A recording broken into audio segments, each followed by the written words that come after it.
कि प्रॉब्लम का solution is not important, इतना आपने सॉल्व किया आंसर आ गया, दैट्स इट। बट उस प्रॉब्लम्स में जो नहीं भी पूछा जा रहा है ना, वो आइडेंटिफाई करने की कोशिश करिए, उसे जानने की कोशिश करिए। सपोज करिए इस प्रॉब्लम में वो आपसे ये पूछ लेता जो उसने वैल्यूज दे दी है, ठीक है ना, ये यहां पर इन्होंने वैल्यूज दे दी -2, यहाँ पे एक -3 पॉइंट है, ये लेट से ये -1 होगा, ठीक है ना, यहाँ पे ये 2 कर देते हैं, इनकी वैल्यूज गिवन है। और उसमें भी यही पूछा है कि ये बताइए कि नंबर ऑफ जीरोस कितने होंगे, तो फिर से हमें दिख रहा है कि 1, 2 एंड 3 पॉइंट्स पे कट कर रहा है, तो नंबर ऑफ जीरोस तो पता चल गए।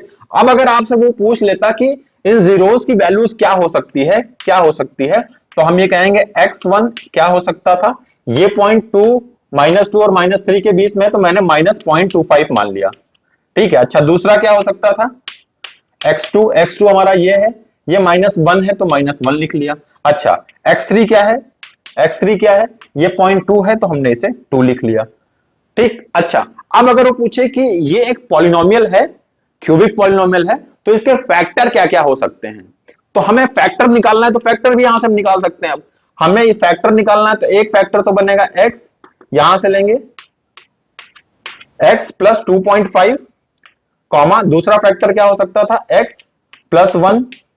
अच्छा, तीसरा फैक्टर क्या हो सकता था, x इस वाले से x -2, ठीक है ना, 2 को इस तरफ लाएंगे, -2.5 को इस तरफ लाएंगे, -1 को इस तरफ लाएंगे, बस ये उसके फैक्टर हो गए।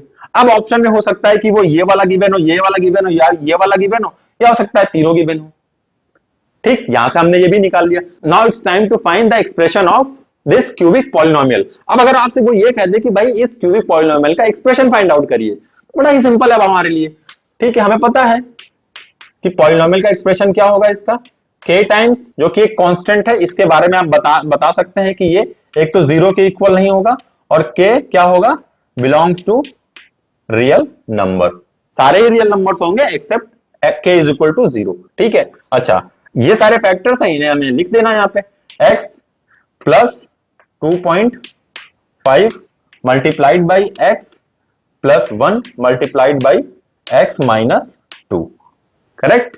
ये हो गया वो क्यूबिक पॉलिनोमियल। कैसे, 1, 1 एंड 1, इन तीनों को ऐड करेंगे तो डिग्री कितनी हो गई, 3 हो गई। तो देखा, एक छोटी सी प्रॉब्लम को आपने सॉल्व तो किया, आंसर तो आ गया, बट उसके पीछे की जितनी भी कहानी है ना, जितने भी उसके कैरेक्टर्स है ना, उन सबको आपको आइडेंटिफाई करना आना चाहिए, तभी आप मैथमेटिक्स से प्यार कर पाएंगे, तभी आपको मैथमेटिक्स समझ में आएगी। और जब मैथमेटिक्स आपको समझ में आने लगेगी, तो मैथमेटिक्स आपको भी समझने लगेगी।